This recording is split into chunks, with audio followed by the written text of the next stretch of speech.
quit asking me business questions. And I was like, what? I'm here to, he's like, I think the best thing you could do for your business would be to have a vibrant personal life. You ever thought about that? And that just haunted me at the time. I was like, what? Because I'm doing 60, 70, 80-hour weeks as a, young person, no kids yet, just going for it. Have you ever followed something you loved before you had a name for it? Cameron Magee did.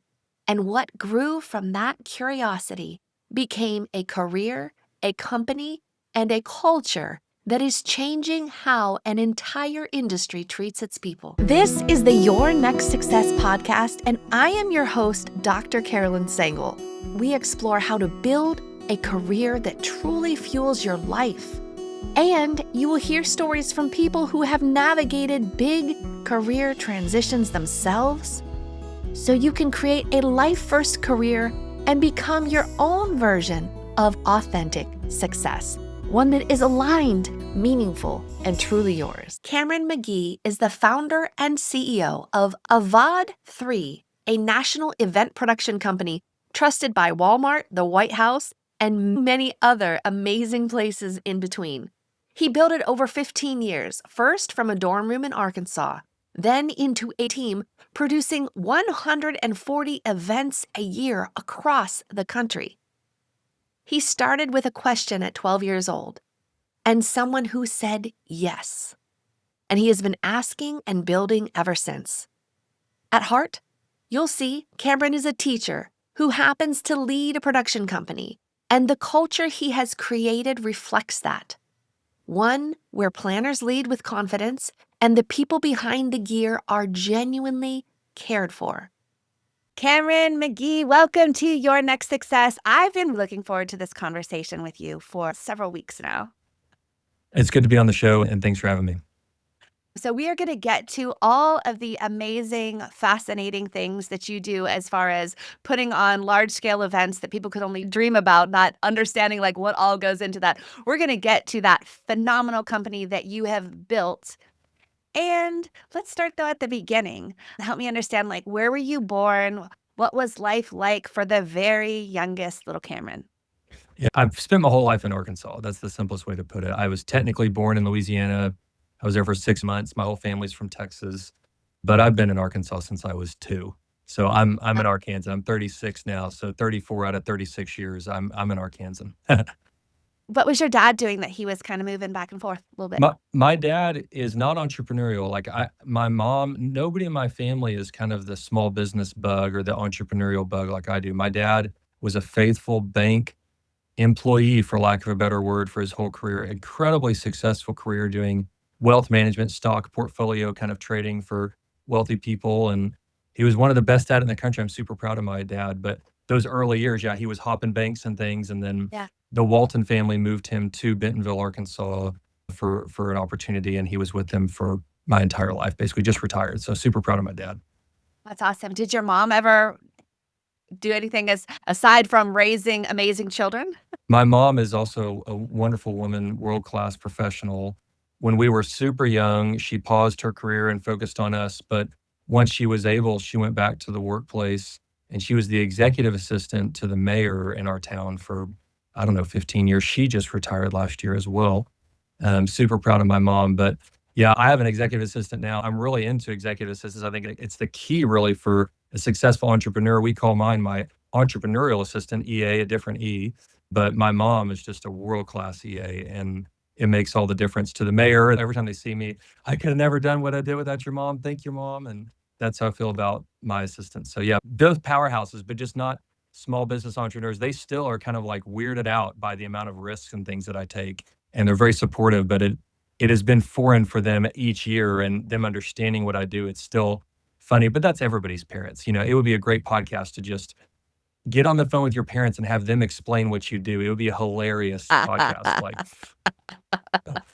It also would be hilarious if our spouses did that. Yes. Or our children, like to kind of get it from different ends. It's Yes. like, wait. So from a very, very young age, what were the kind of things that fascinated you? Yeah, when I was, if we call it like 0 to 12, I was just all over the place. I was pretty creative, pretty kind of vibrant. Apparently, I was just talking to my grandmother over the weekend Apparently, I gave a speech when I was 7 at her 50th wedding anniversary with my grandfather. I don't remember giving a speech, but apparently I was just kind of like I was into improv at school. I was into drama and choir and band and all the arts and things. I was into all of that kind of stuff, and then around 12, I found a computer. I was like, "These are cool." And that's really this, like, turning point in my journey where Mm. then I wandered up to the sound booth at my church looking for more computers. I was like, "Do we have computers up here for the song lyrics?" And I never looked back. Actually, I just wandered up to that sound booth when I was 12, and I've kind of been there, different church, but been there my whole career, my whole life ever since. Oh, wow. Oh, wow. And so at 12, when you wandered up there, they were welcoming to you? Like, "Come on over, It son." was really cool. It was a gift. The gentleman that was there, about 10 years older than me, of course, I was 12, he was 21 or 22 at the time, and just was really gracious to me. And I hope that more young people have that experience. I think, maybe 100 years ago, maybe that was common for a young man to walk into a dairy or a young woman Yeah. to walk into I don't know, a local shop or something, and for someone to say, "Hey, sure, kid." I said, "Do you mind if I sit up here?" My mom said, "It's okay." And the guy said, "Sure, kid, pull up a chair." Oh, And for wow, 3 that's awesome. years, he really poured into me and just had a great, just healthy relationship of me showing up all the time and him saying, "Well, you're 12. I mean, you can't like run the sound, but you can help me roll these cables. And let me That's talk to you awesome. about sound while we're doing that." And so just an incredible mentor that really kick-started all of my passion from 12 to 15. And that was just a huge awakening of my entire life. God giving me those skills and gifts and abilities, putting them to work, serving his church and his kingdom, and then now almost like teaching a man to fish. That's how I've just fed my family and paid my bills my whole life. That's so awesome. That you felt comfortable enough in that church home to go on over and ask the question and sit there and observe and kind of really, really have somebody show you a bit more instead of being, it depends on the person, right? Some people could be bothered by that. I think we were talking a few weeks ago, one of my kids kind of we moved from one church building to a larger church building, and they made an announcement one weekend saying, "Hey, we'd like to have help with our stream team."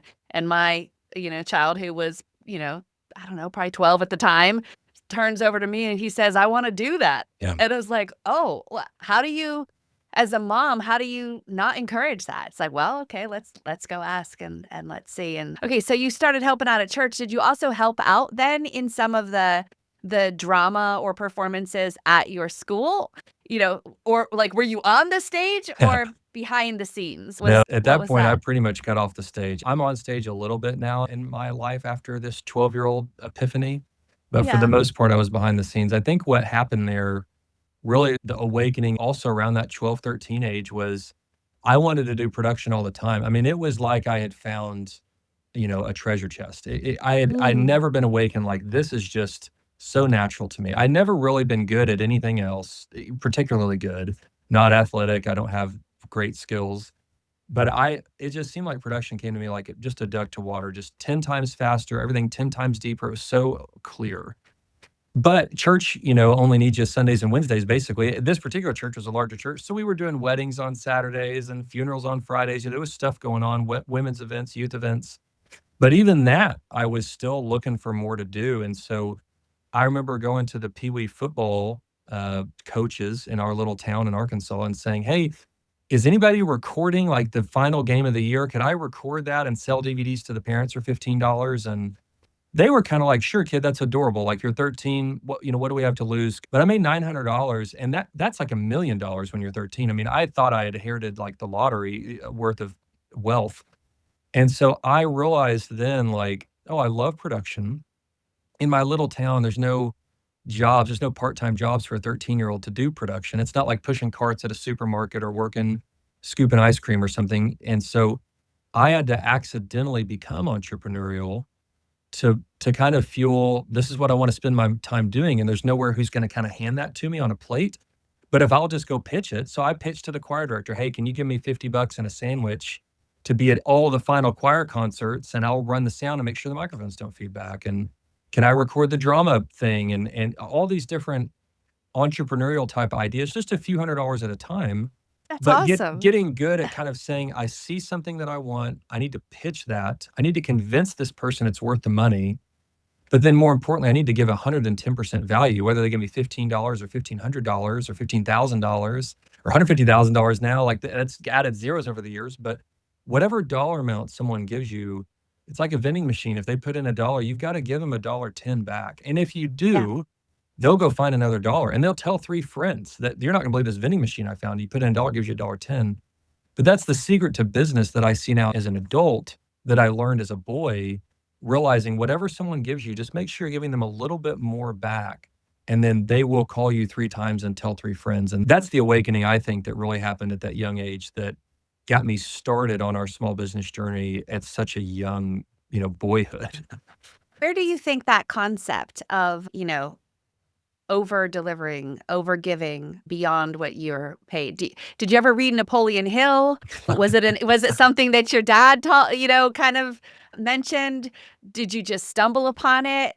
I've never been asked that. That's a fascinating question, Carolyn. I think just as a boy, the vending machine thing that I'm saying right now comes. That's the only thing you spend a dollar on when you're a boy. You go to the vending machine, and some vending machines at school were a good value. Sometimes you be at the movies, and you're like, I'm not going to pay $4 for this pack of Skittles. I think at the time, kind of realizing just value. And I read in a book later at 16 or 17, my high school. We're in Bentonville, Arkansas. That's Sam Walton, who founded Walmart. That's his hometown.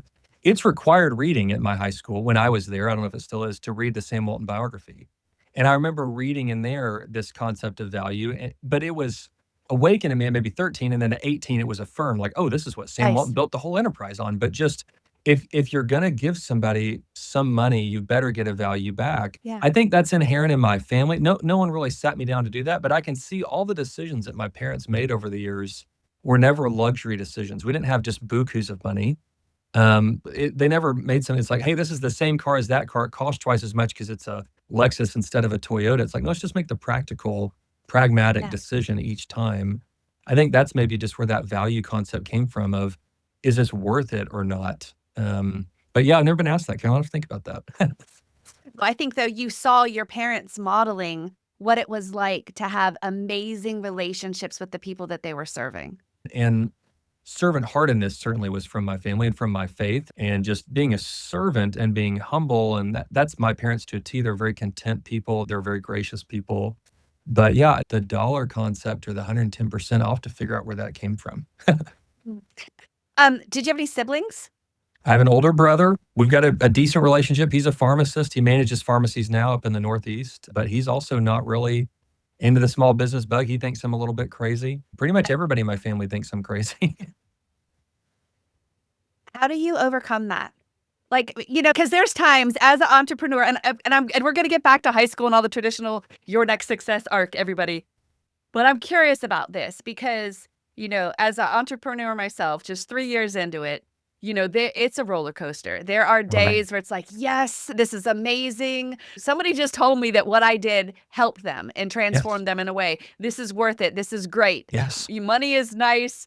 Sometimes the confirmation of what you're doing is on the right track. I see what you're putting in the world. Please continue doing it. But in the moments where it's the drop of the Yeah. roller coaster and the moments where you start thinking, really? And you got your family who you love so tremendously, and they're not on board all the time that this is a good endeavor or that what you're doing is the right thing. How do you overcome It's a good those question. Yeah. moments? Your show's great. Let's go deep. I love it. This is great. I think in a way it was a gift that no one in my family really understood that I've done a lot of reading. I've done a lot of growth and stuff over the years. And one of my favorite quotes is, I think it's John Townsend. The greatest human need is to understand and to be understood. And so as a child being like, mom, dad, do you kind of get it? Like, I've got to get a loan from the bank. And they're like, we've been debt free our whole life. What do you mean you're getting a loan from the bank? It's like, well, it's a business loan. It's like, well, that sounds crazy. But when I can't be understood by my parents, or I can't be understood by my friends at the time or my neighbors at the time, it's like, I've got to go somewhere to be understood. And so in a really healthy way, I was like, I've got to find a mentor. I've got to Mm. find colleagues, friends that are doing this. I've got to build a small network that does understand me.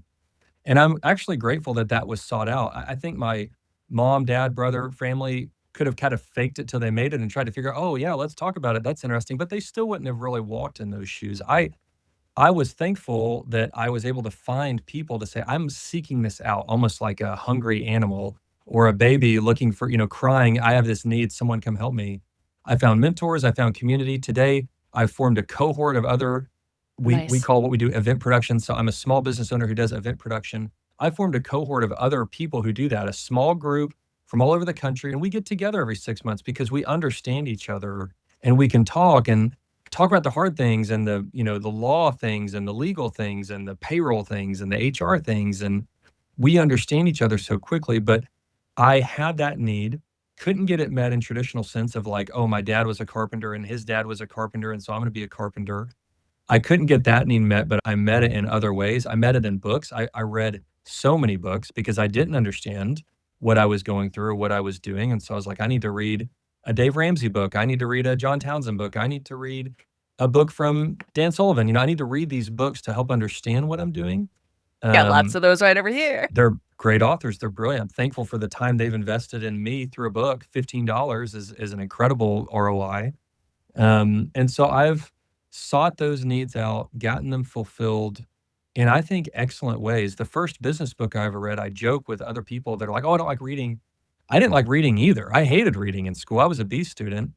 But I remember reading that book and just doing exactly what it said. It was EntreLeadership by Dave Ramsey. And that was not a great book as my first book because I didn't have employees at the time. I didn't have a team. That book's all about being a great leader. And I was like, well, I don't have anybody. But I did what it said anyways. But you have Because to I didn't lead have it. yourself. Yeah, I You're the didn't have like, anything. yeah. Well, I didn't have anything to go off of. Like I had never worked a job before. To this day, I've never really had a job. I don't say that as a brag or a boast. It's just like an awareness that I don't have. Like I don't know what it's like to be a manager because I never had a manager. I did this entrepreneurial thing in high school. I started the business in my dorm room, and I've been here at Avod 3 ever since. And so I need a book to teach me how to be a manager. Thankfully, I also don't have like bad managers in my past that built habits into me of like, well, this is what it means to Right. be a boss. But I had to read books. I had to find mentors to say, I like how you lead your company. Will you teach me? I like how you're a manager. What did you read? I've invested so much in workshops and training and things over the years. But I think in an interesting question here, it didn't come from my family. And so I sought it elsewhere. And I'm thankful for that. Have you ever read Napoleon Hill? I'm just curious No, because I'm this going to write that down oh in my my gosh, notes so you here. need to do so he has there's a 4-box set on Amazon that I just bought, but I've been also like re-listening to many of them. But Napoleon Hill wrote this Think and Grow Rich, and he studied some of the, like Andrew Carnegie and like Henry Ford, and he Yeah. studied these pioneers in business and tried to like come up with like what are their secrets to success, secrets to selling and being successful. And he talks about one of them is this mastermind principle of Yeah. getting a group together of a Yes. cohort. Some of it is about having a unified, focus and direction, setting goals, doing that thing. Yeah, being a visionary, empowering people that to come along on your journey. And these are things that you've embodied and you do, and you're absolutely living those very, Can't wait. very That's going to be super affirming. I'll look forward to reading that. so you had found this AV kind of love, helping in production and all kinds of things. You created opportunities, but I don't think they were even hard sells because from the perspective of a parent, yes, I want to see my kids game. Yes, I want to see that. And perspective of anybody performing, yeah, I'd love to have a video of how that went down after months and months and months of practice. But how did you decide then after high school what to do next? Because you did go to college, but how did that even come into play? It seems like around 17 or 18 is the age in which I get to meet a lot of people. And I'm super thankful for that because that's such a pivotal age. A lot of young people I get to meet at 17, 18, sometimes their parents say, hey, will you talk to my kid? He just got his drone license or whatever. And so let's rewind to that moment in my history. I told my dad, my senior year of high school, I was like, Dad, I'm not going to college. Like my senior year of high school, doing all these side hustles, doing AV around our little town, I made 18 grand. That's like $1 Wow. billion when you're 18 years old. And so I told my dad, I was like, Dad, I don't think you understand. Like, I'm filthy rich. I made $18,000 this year.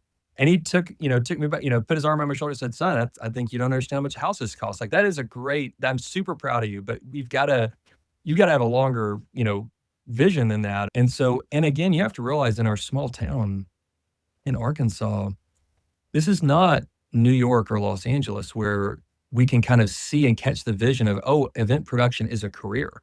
in our Mm. small town, like me wanting to do AV, he's like, okay, are you going to work at the news station or are you going to get that job at the church that that guy had? Those kind of like the two options. And so he graciously, we went and met with a guy who worked at the news station. We went and met with the new guy who had that job at the church. We went and met with a corporate guy who ran the auditorium at an enterprise here in town and asked all of them, what should Cameron do for college?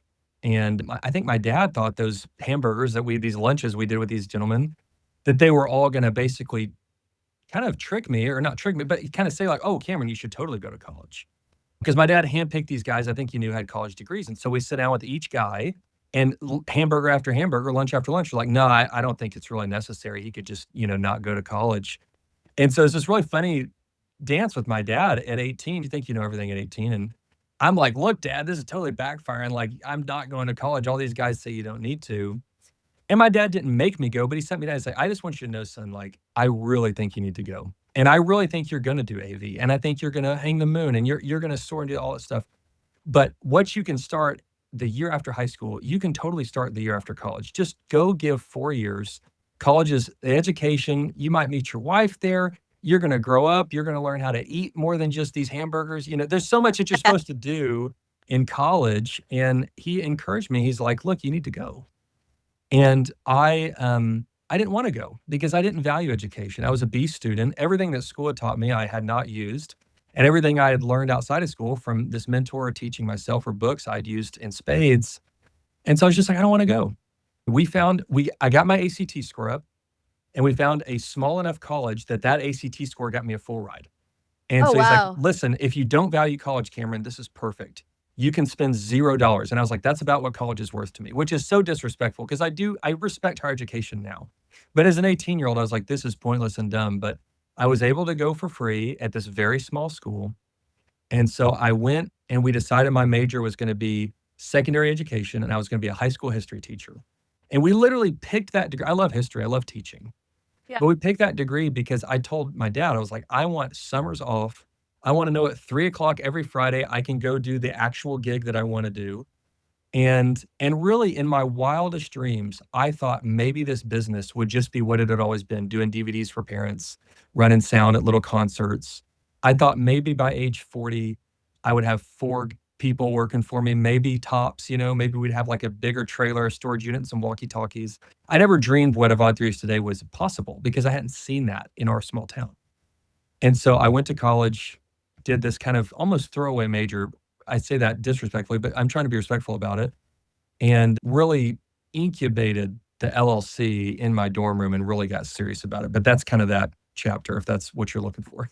That's awesome. Okay, and I appreciate all of the perspectives, right? Because there are things that could be right for someone, but I Yeah. also am so impressed that even in that young age, you had this vision of what you kind of wanted your life to be like. And you wanted to enjoy summers and you wanted to have things and you wanted to so it's like you kind of had this view of, well, here's what I'm doing as my life of what I want to do. And then if I have to do something else to earn money, Monday through Friday, regular school hours, okay, I can do that because it'll fuel what I want to do. But and That's then just practical. That's my dad, that's my mom, and just it makes sense. yeah. Yeah, and now did they enjoy their life too? They worked really hard, but did they also take time out to do vacations and enjoy, Yeah. experiences? My parents are so content. They don't live super vibrant lives, but it's not because 'cause they're being cheap, whatever. They're very just content, kind of, just they like the simple things. My dad would go fishing and pretty That's just normal. awesome. They love baseball, just like stuff that you don't have to live some exorbitant life to have. But I think the careers that they chose, they're born in 1960 and 1961, they're in college in the late 70s. I think back then is a different thinking than it is now. The phrase like, do something you love and you'll never work a day in your life. That's so common, to young people nowadays. Maybe in the 70s, it was just like get the best job you can with the best 401k. And so I don't think my dad asked himself in high school, what am I passionate about? He was passionate about playing pinball. I don't think he said, I'm going to go start a pinball business. He said, pinball is for boys. I'm going to get into this finance plan. I think my mom was like, I'm going to get really good professional skills, get good at typewriter. And so I think they were looking for well-paying jobs and careers. And that's my brother too. My brother's like, hey, I've got to work somewhere 40 hours a week. pharmacists make a great hourly rate. That's what I'm going to go do. And then, but it's because my brother's into bike riding and wakeboarding, That's all. and those don't Awesome. pay. Yeah. Whereas for me, my passion can be a career, but I had to kind of make it up. And that's not something that I don't think anybody else was really up for. I love it though, because you had a vision of wanting more. Now, from that younger lens, what did you think it meant for somebody to be successful? Yeah. What did you think that a successful adult from that view then? What did you think that was? I basically came to grips in my 20, in college, like, well, I'm never going to have as big of a house as my parents have because my dad does financial services. That's probably a higher paying tax bracket than AV, so not going to have that. And my brother's going to be a successful pharmacist. So I kind of like lower my expectations of like, if we can just have like a 3-bedroom house, if I can, be able to afford 2 kids but like people live on teacher salaries, people are policemen. My wife's a nurse. She's an ER nurse. Like you don't have to have, these lawyer finance Right. levels to be happy. And I kind of was like, success for me is like, if we could both make, basically a teacher salary times 2, she's a nurse and I'm doing this and that's great. And again, I thought maybe by age 40, if I spend 20 years building this, maybe I'll have a few employees someday. I don't like the word employee today. I say team member, but I'll have a Yeah. few team members someday. At the time I would have said that's an employee. I thought maybe we would have maybe $100,000 in equipment. We'd have a few more speakers, a few more microphones, maybe 2 projectors or something. And that was really the dream. And I remember around age 24, 25, we were there. And I really had to really kind of do some soul searching on, is that the dream and am I done? Because I'm satisfied. I've been content every year of business. We're 15 years in. Next week, we celebrate 15 years. And That's each exciting. year, I've been thrilled. Like when it was just me, I was like, this is fun. When it was me and an intern, I was like, this is fun. When it was me and 4 people, I was like, this is so much fun. Like each year, I've loved our size. When we had a smaller shop, bigger shop, now we have a huge shop. Like I've loved each year of it. But I think what changed for me once we hit 4 people and I thought, is this it? That wasn't a midlife crisis at 25 of, is this it? I was like, I'm happy, but do I want to do anything else? And I had this awakening then of like, oh, I couldn't find a place that I want to work. What if I could create that place for others? What if I could build a place? We need to have more than 4 jobs here. But what if 18-year-old Cameron is going to be in this hometown? We're still in my hometown. There's going to be a high school kid someday that needs a job at 16 that could come work here in our shop. Or there's going to be someone who really wants to live in Northwest Arkansas because they want to raise their kids here. They don't want to have to be in LA or New York to do production. What if I could build that place? And again, it's not going to have thousands of employees someday, but we could have a team of 20. We could have a good core group and build a place we all want to work in our industry, which doesn't really care for people. Great. Unfortunately, there's a lot of production folks that do a 14-hour day and weren't even handled a bottle of water. I want to build a place that cares for production people, that builds a place that's sustainable. So it's not just a young person's game of you go on tour for 2 years and then you got to cut that out and start a family. I want to build a sustainable place. And that's really around age 25, what I started really working on. And now at age 36, what I feel like is my life's work is to build a place that we all want to work. And I'm affirmed by that. We just had a guy celebrate 11 years with the company last week. That's awesome. We just hired a new guy last Tuesday that has worked in every place, has been all over the industry. He's a super seasoned guy. And on his first week in the company, he gave a speech out here today. He's like, I don't think you guys realize you have built a special place. What you have is not normal. And he's like, I feel responsible now to steward this alongside you, that I won't be the new guy forever.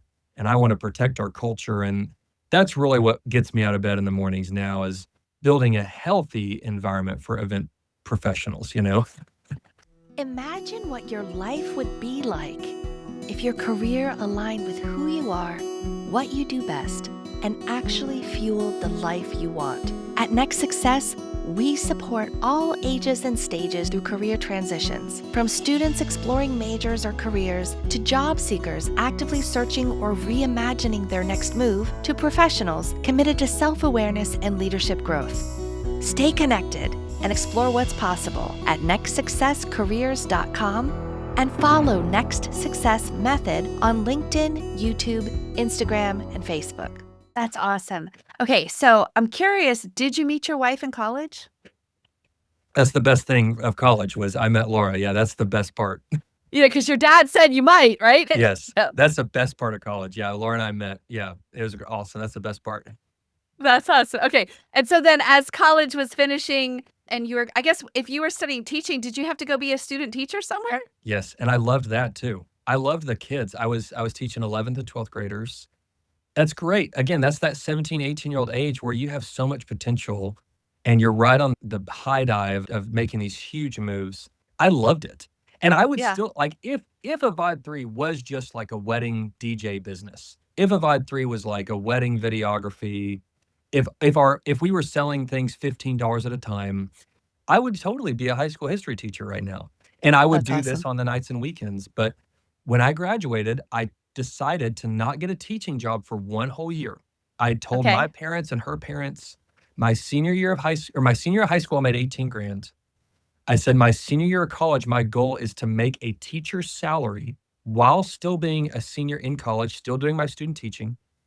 And the teacher's salary at the time in the state of Arkansas was about $31,000, but 32 if we round up. And that's a really low bar. And so, because teachers are underpaid, just like nurses and Yeah, everything absolutely. else, all Yeah. these important people in our lives. And so, my senior year of college, while doing student teaching, while turning in all my teachers' college book reports that Laura helped me do at 2 in the morning, we got married while I was in college. So, we're together, early. Yeah. And I was a few $100s short of a teacher's salary. When I walked across the stage at Wow. graduation, I tipped my hat to the seating section where our whole families were, and I'd put our company logo on the hat, and they were all Oh, like, that's "Oh, awesome. shoot." Because I told them, "If I can do this, I'm not gonna get a teaching job," which is not it's not career suicide for a teacher. You can totally you have 5 years, but you're supposed to go get it. But I was like, "I'm gonna go all in. I'm gonna go for 1 year, and I'm gonna see, can I make $33,000? Like, if I'm not stuck in class all day, can Yeah. I make a little bit more? Because if I can, why would I go the whole point of being a teacher was just to give me a foundation to do this on the weekends. If I can Monday through Friday make that much, I'll just do this. And I'm so glad that I did. When I talk to my neighbors and friends now and I say, "You would love small business. You should jump off the high dive." They're like, "I'm 40 years old. I can't jump off the high dive." I'm Yes, so you glad. can. I tell them all the time, "Let's So go. It's not too late. You're not too old." But I'm so glad I jumped off the high dive at 20 in the dorm room, at 21 as a young married man, when our overhead was so low and everything. I was so incubated with an all full ride scholarship. Like, I jumped when I had so little to lose.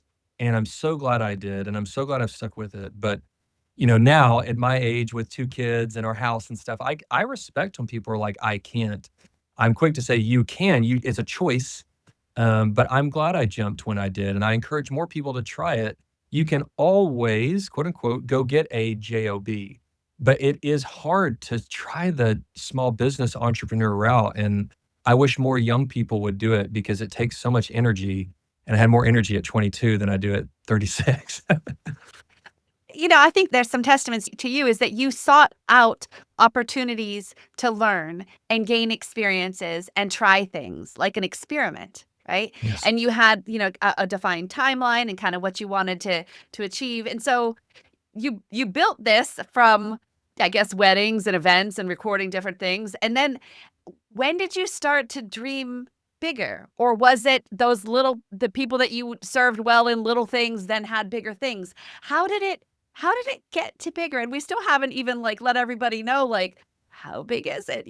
What's happening? Yeah. Yeah. I'll give the destination real quick and then kind of go to the turning point. So, like, we have 20 people, which I'm super proud of. We do events all over the country. Avad 3 does about 140 events a year all over the country. So we leave for Washington, D.C. tomorrow. We just got back from Las Vegas. The week before that, we were in um, Austin, Texas. The week before that, we were in Orlando. So what we do is these national conferences, and there's a conference for everything. So there's, pediatric dentistry, there's every conference. There's everybody has about 1,000-person, 3-day general session with breakouts.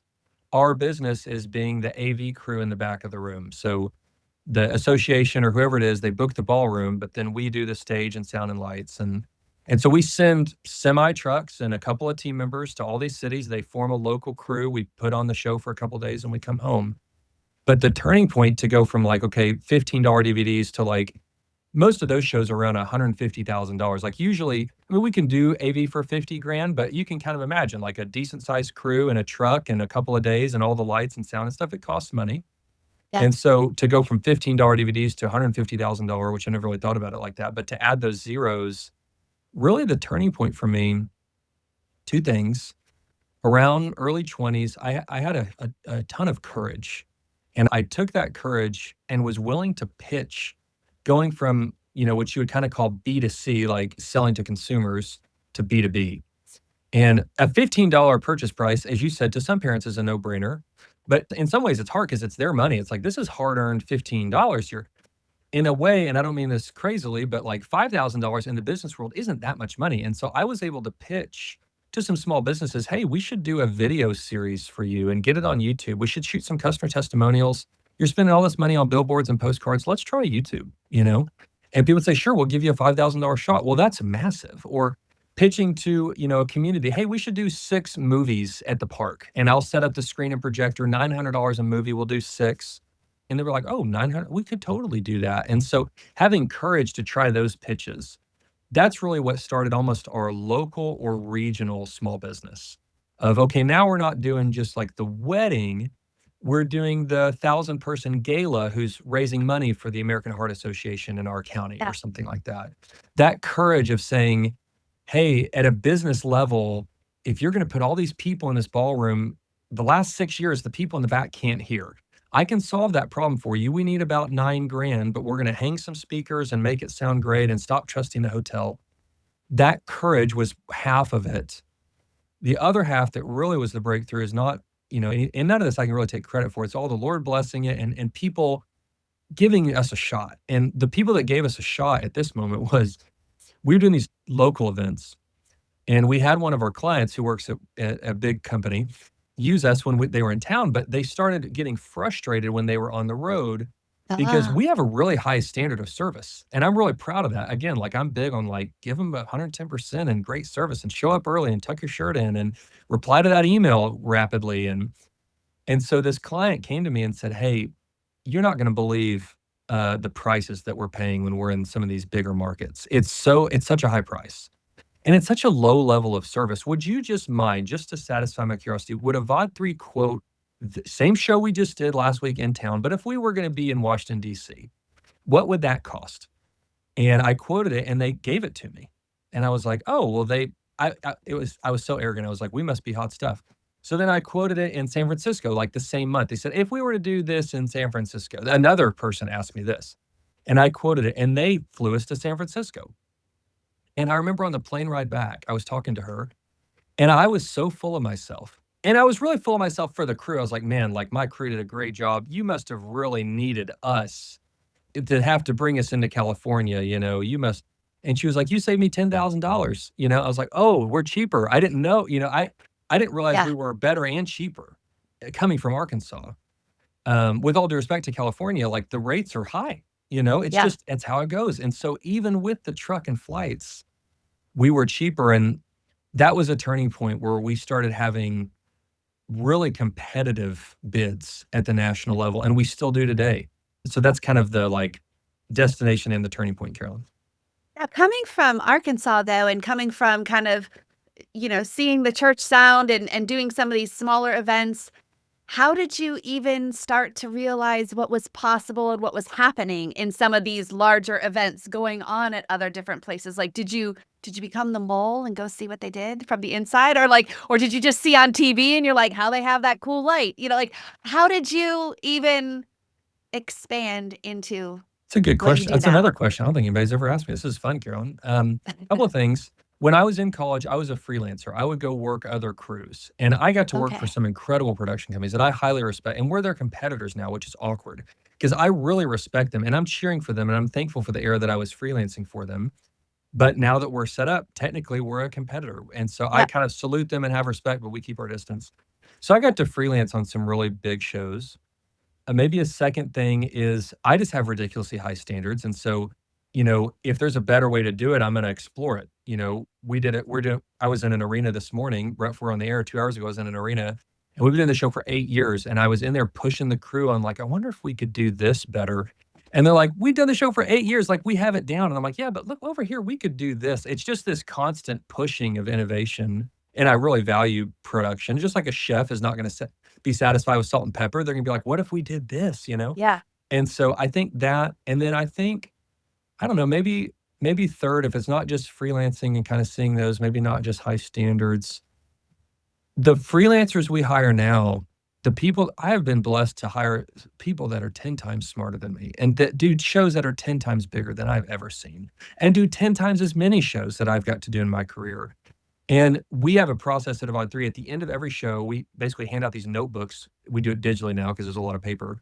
But we ask everyone on every crew to give us their next time notes.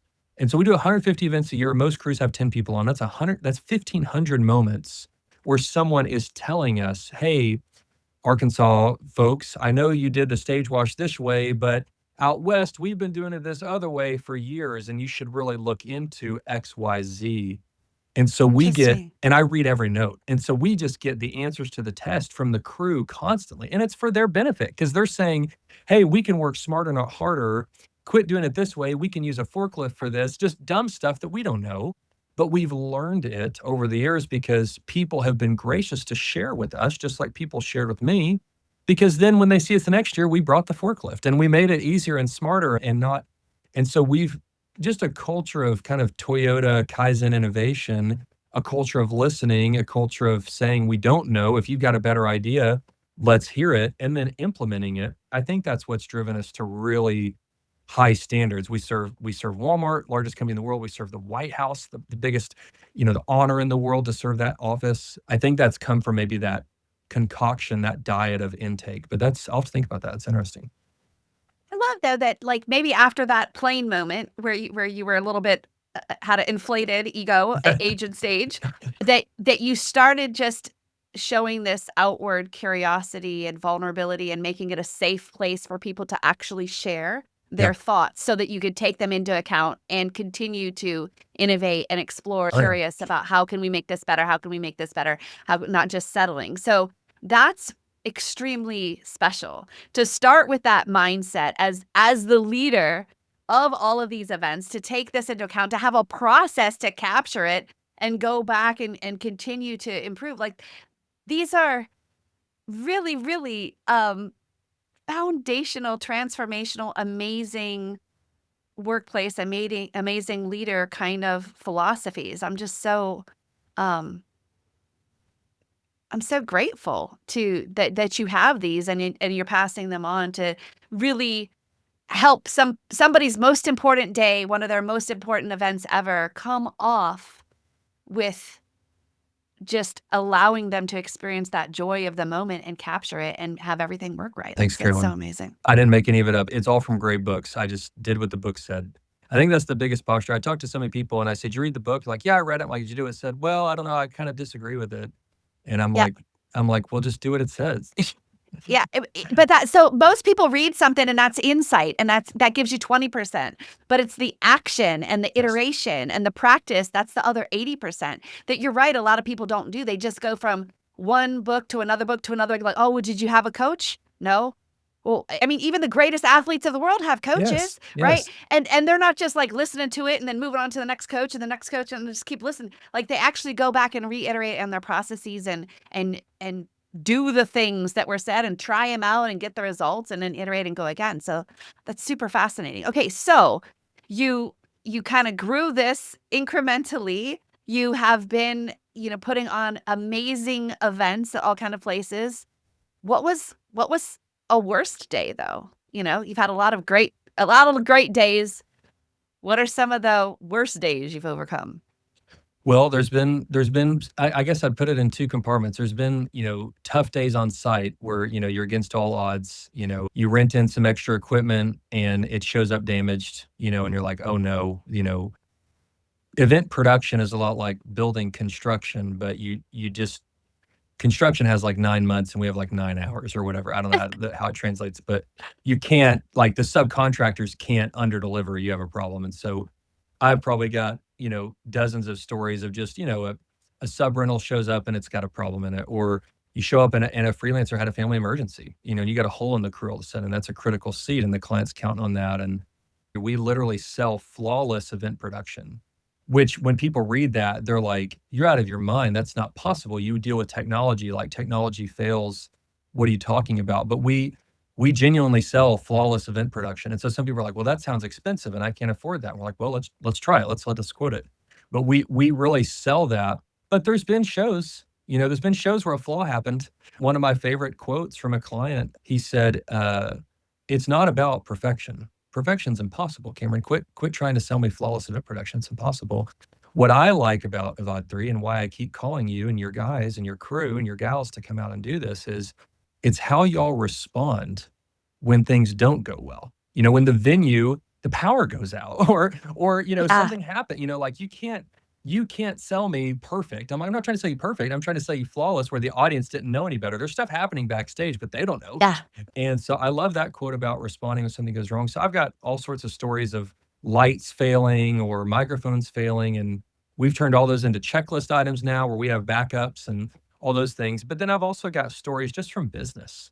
COVID was very difficult for all of us in business. Well, we do events. And so we went to zero revenue for 6 months, and then we had to do a round of layoffs. And I've done, I think, 4 rounds of layoffs in my career. And that's not a great track record as 15 years as a leader. Like 4 rounds of layoffs in 15 years, that's pretty terrible. And there's all these moments where my vision has gotten in the way of, because I'm trying to build a place where I want to work and trying to add more seats and stuff. Maybe I hired 2 people when I should have hired 1. And moments where my vision's like, we should go buy all this equipment. And then we look up, we're like, that's a lot of debt, and now we've got to dig out of this hole. And there's so many moments, just low points over the years, daily, getting punched in the mouth as a small business owner.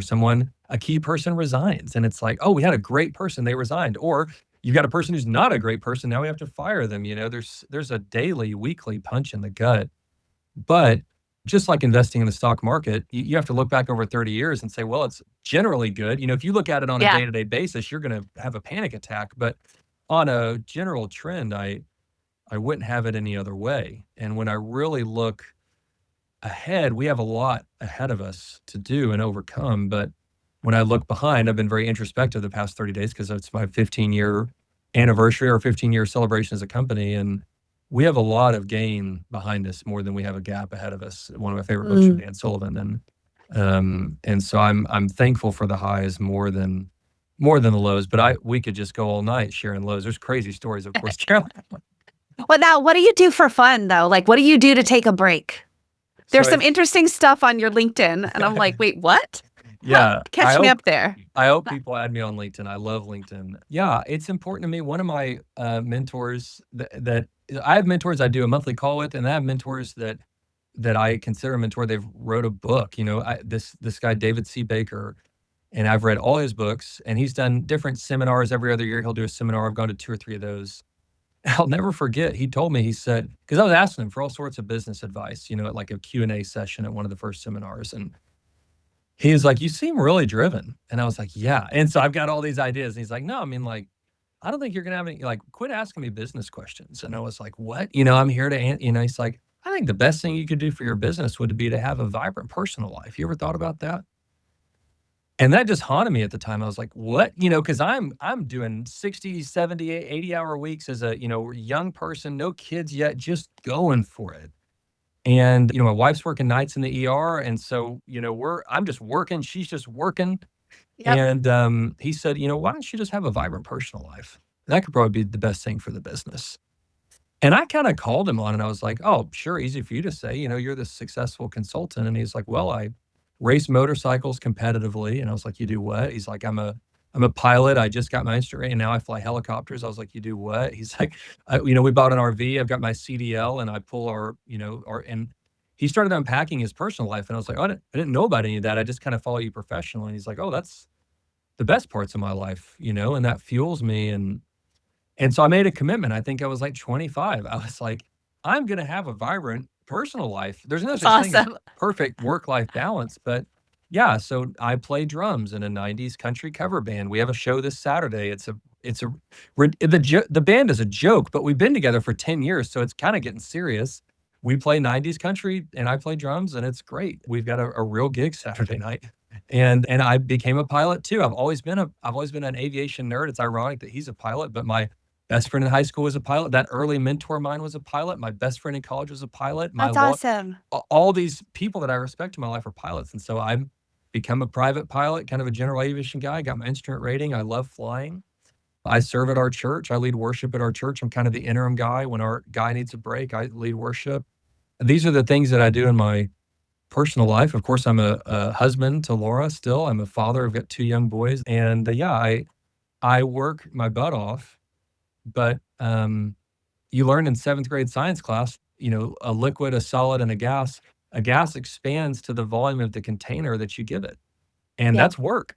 And work can keep going at 7 p.m. It can go on 7 a.m. on a Saturday, but putting that container around it and saying, work can do this much. And I fill every orifice, like every second that I can at work, I'm going Yeah. 90 miles an hour. But I was at baseball last night for my son. I'm going to be at baseball tomorrow night for my other son. Like there's a boundary in which I want growth.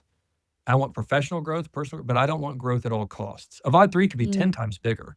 But it would be not worth it. I would be so lonely and sad and it wouldn't be worth it. And so I'm thankful that Avod 3 is not more successful, that I have things that I'm not going to regret on my deathbed, is how I would consider it now. I love it. So it sounds like for you being authentically successful, and I'm a big fan. I'm not a fan of work-life balance. It's more like work-life integration. Good. And it sounds like you have defined how to have a vibrant personal life and a family life and ministry life and service-oriented life and living into your best self. That to me is what it sounds like you've defined as your authentic success. But is there anything you would add to how do you define authentic success for you in this moment? Yeah, it's those 5 things. It's, am I being a good husband? Am I being a good father? Do I have good health? Am I proud of myself professionally? That has to be part of it. You can't say like, oh, well, there's 4 things plus 1 over here. It's 5 totally things. But 5th, it's how am I spiritually? And so I'm a believer. I love the Bible. I follow Jesus Christ. I think he's the perfect example of a life well lived. And I'm subscribed to trying to be as close to his example as I can. Everybody has different faiths. And so I'm passionate about my faith, but for everyone, you have to be spiritually healthy just as much as physically healthy and relationally healthy and all these things. I think that may be the thing I haven't covered a ton today. I'm proud of my faith and I'm not ashamed of the gospel, but I try not to turn these podcasts into a sermon. But I'd love to talk to anyone about that anytime. If you want to add me on LinkedIn, we talk about any of this stuff, I love it. I love it. I love that you're just living into who you are and whose you are. So it's just such a beautiful life.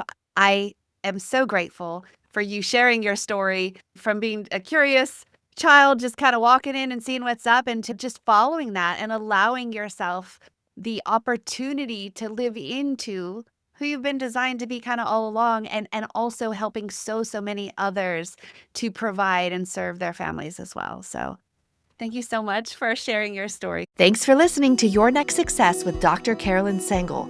Remember, authentic success is yours to define and includes aligning your career to support the life you want.